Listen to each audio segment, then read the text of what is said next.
o terceiro álbum de estúdio do U2, War, está completando 40 anos. E eu tenho algumas coisas a dizer a respeito disso 4 décadas depois. Presta atenção.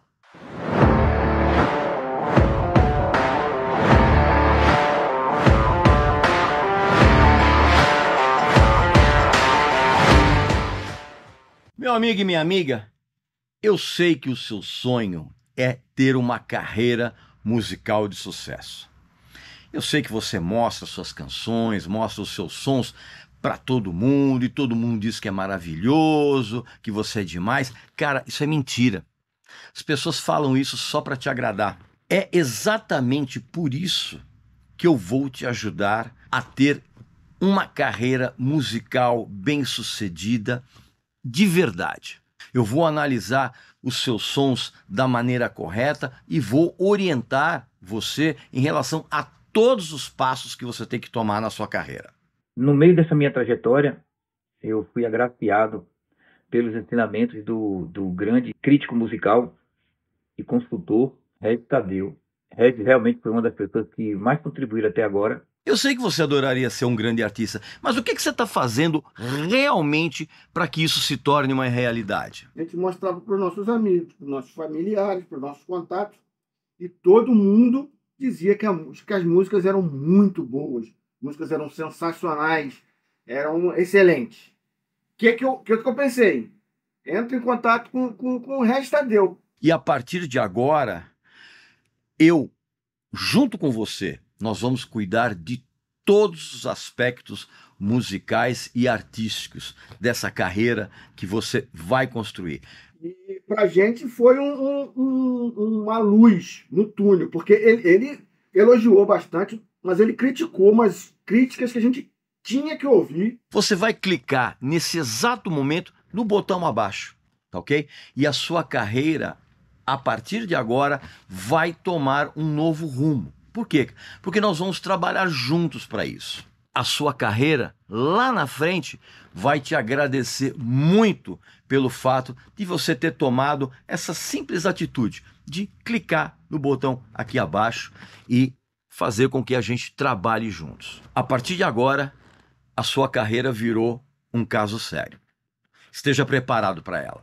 Meu amigo e minha amiga, esse álbum aqui do U2, War, ele está completando 40 anos de existência, né? Foi lançado no comecinho de 1983 e é um disco que ainda hoje merece uma série de reflexões e eu vou, inclusive, começar esse nosso papo aqui de uma maneira até um pouco filosófica, vamos dizer assim.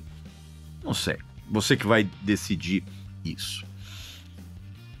Eu sempre digo que alguém que quiser se tornar um herói, vamos dizer assim, no que quer que seja, ele vai ter que se transformar muito como pessoa, independente de quem seja essa pessoa.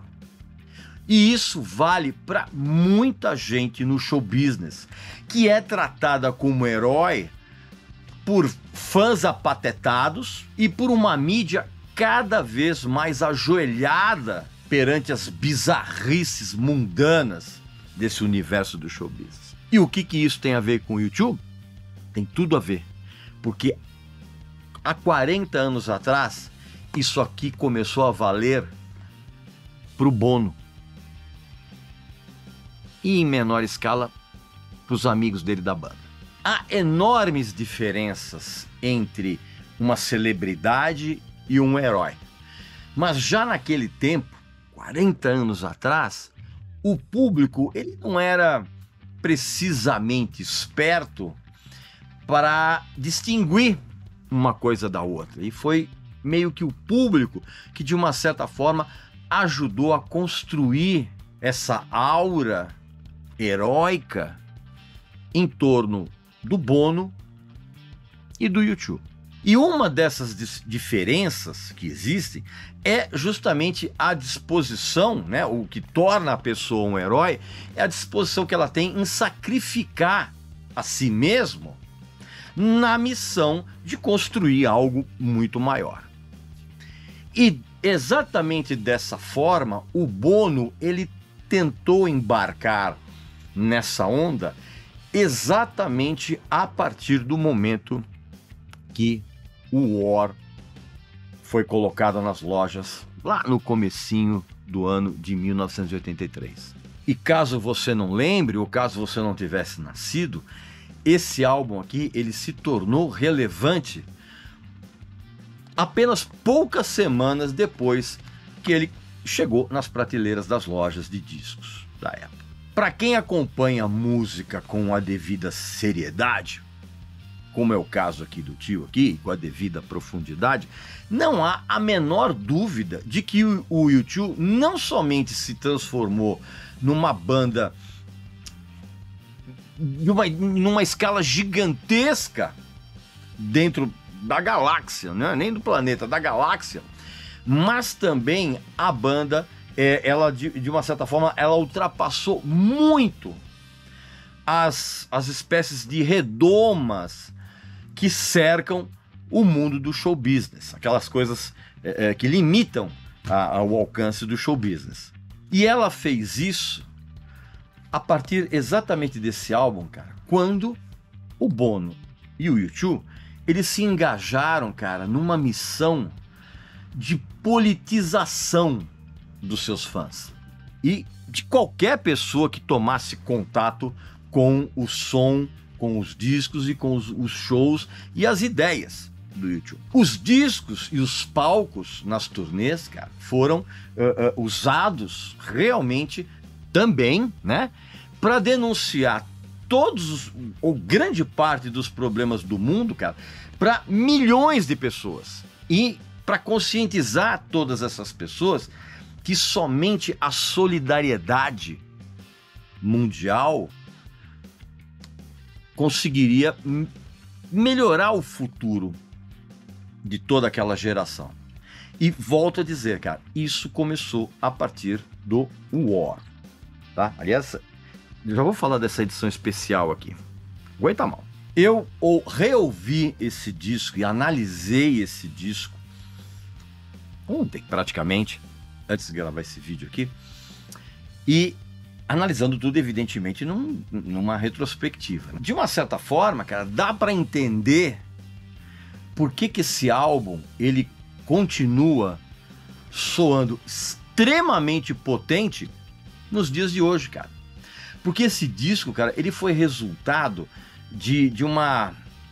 Como é que eu vou dizer? De uma realidade discográfica da banda na época completamente antagônica. Porque eles surgiram com esse disco aqui, ó, espetacular, cara, que é o Boy, que pra mim é um dos maiores álbuns de estreia de todos os tempos.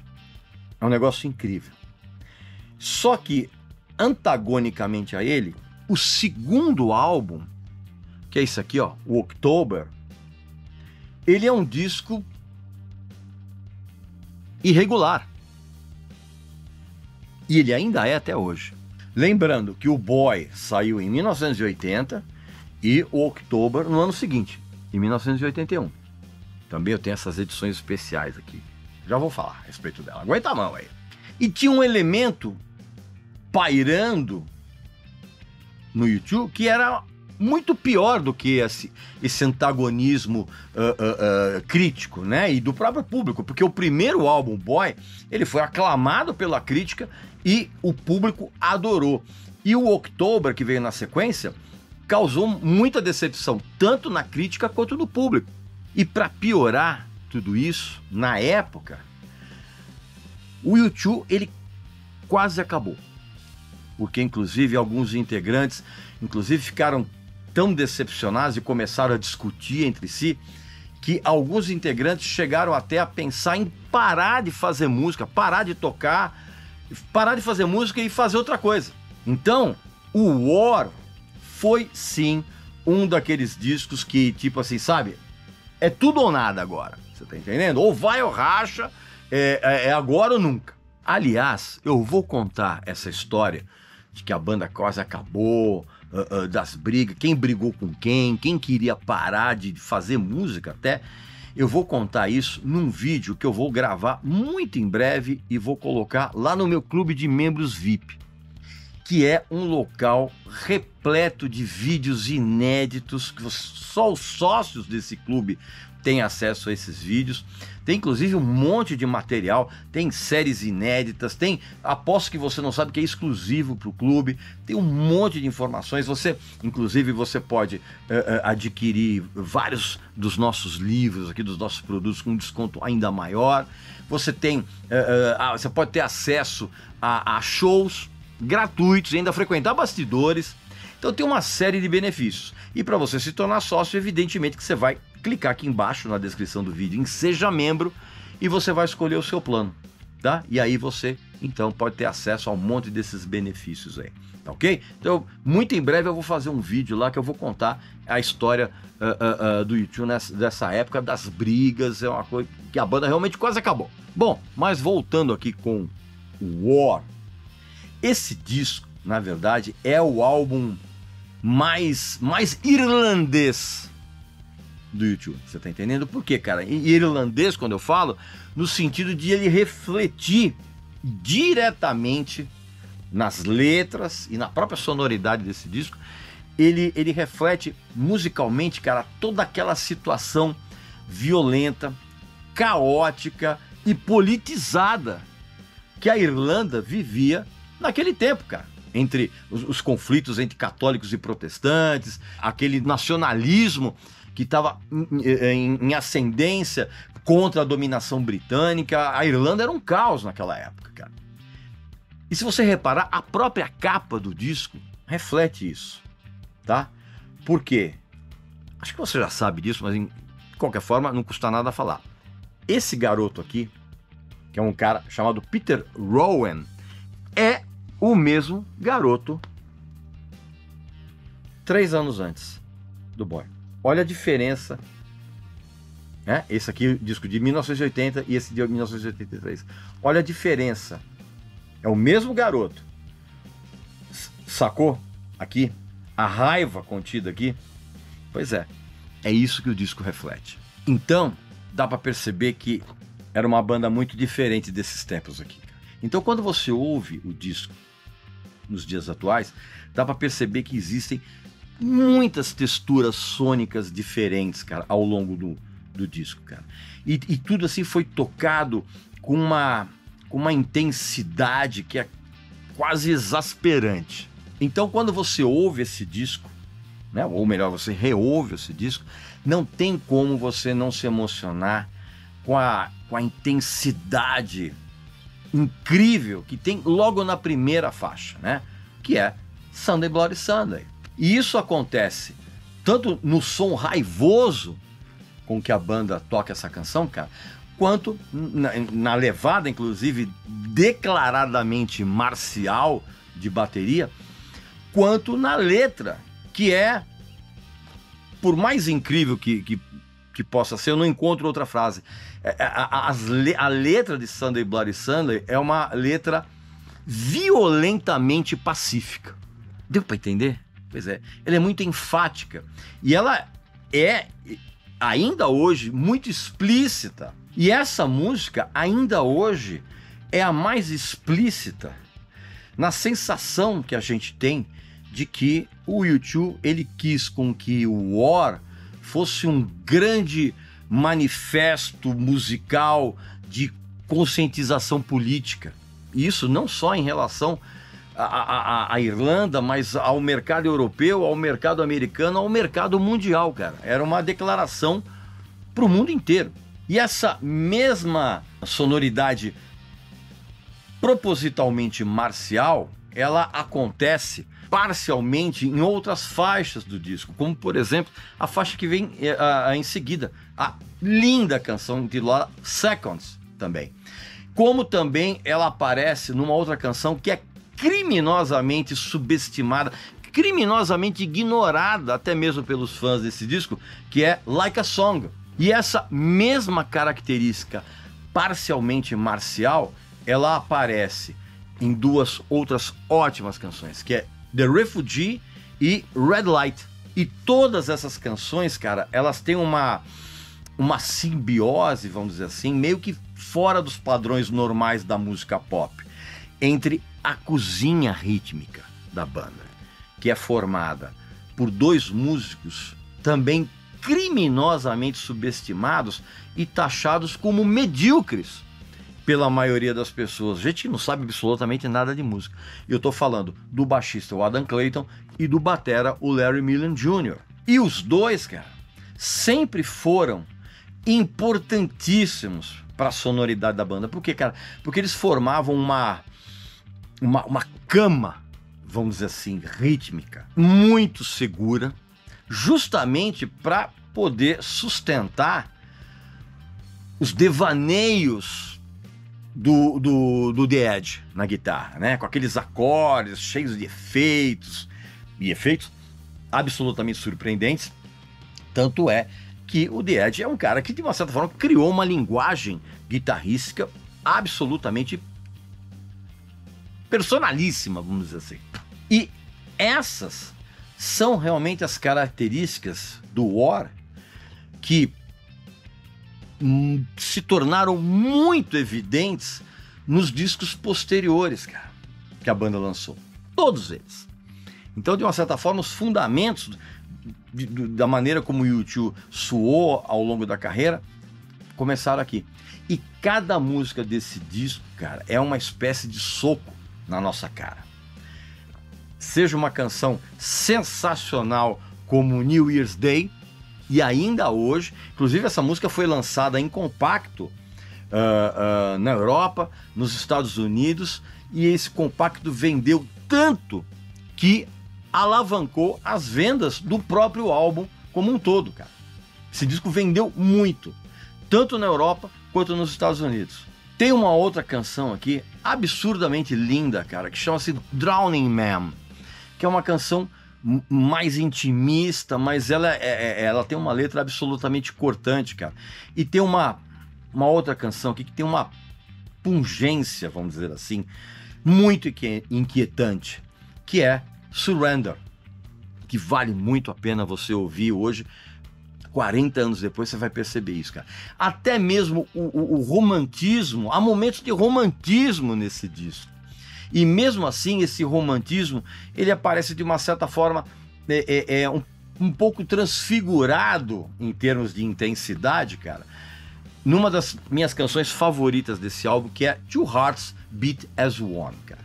E o final do disco, com uma canção chamada 40, que é uma canção quase lânguida, vamos dizer assim, mas ela esconde, ela disfarça uma abordagem de clamor presente nessa música, que inclusive durante muito tempo essa música fechava os shows da banda, e assim, fechava de uma maneira muito emocionante, com as pessoas cantando o refrão da música, e a banda saindo, e todo mundo ficava cantando. Dá pra perceber isso, sabe onde, cara? No disco que registra a turnê desse álbum, que é esse aqui, ó, o Under a Blood Red Sky. Tá ok? Fica muito nítido. Aí você ouvir o final do show aqui, você vai perceber isso nitidamente, e não tem como você não derramar uma certa lágrima, cara. Até hoje. E eu vou dizer uma coisa pra vocês, meu amigo e minha amiga, eu recomendo muito que vocês consigam essas edições especiais que eu tô mostrando aqui, cara.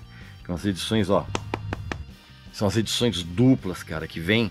Deixa eu mostrar aqui pra vocês, ó. No caso do War, aqui, ó, vem aqui fotos incríveis, cara, vem as letras, vem textos, olha só, a verdadeira lindeza isso aqui. E tem também, e eu não só recomendo o War, mas dos discos que eu falei aqui, eu recomendo essas edições aqui, ó, também, ó, o Boy também, uma ediçãozinha dupla que vem, um monte de bônus, cara. O October, o próprio Under the Blood Red Sky vem com um DVD, cara, com o show completo.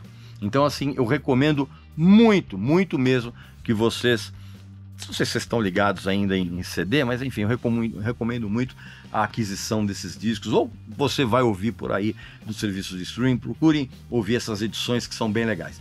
E aí, cara, depois, nos anos posteriores, né, ao longo dos anos, cara, o Bono e os amigos deles do YouTube, eles aprenderam, cara, que não era possível você liderar, né? Aí a gente remete àquele papo no começo do vídeo que eu falei a respeito de heróis.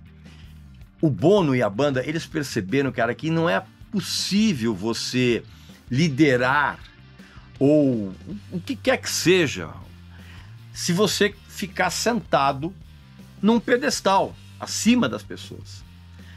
Para você realmente ser um líder, para você ser realmente um herói, você tem que descer desse pedestal e ficar ali também no chão da fábrica, vamos dizer assim, você está entendendo? Junto com as outras pessoas, nem que seja por algumas horas. Isso aí é realmente... Aliás, inclusive, esse é um dos mandamentos de liderança, né? Você tem que realmente vivenciar o que... né? Aquela coisa que a gente chama de o pessoal da fábrica tá sentindo, tá pensando, cara. Esse é o verdadeiro líder, esse é o verdadeiro herói, vamos dizer assim.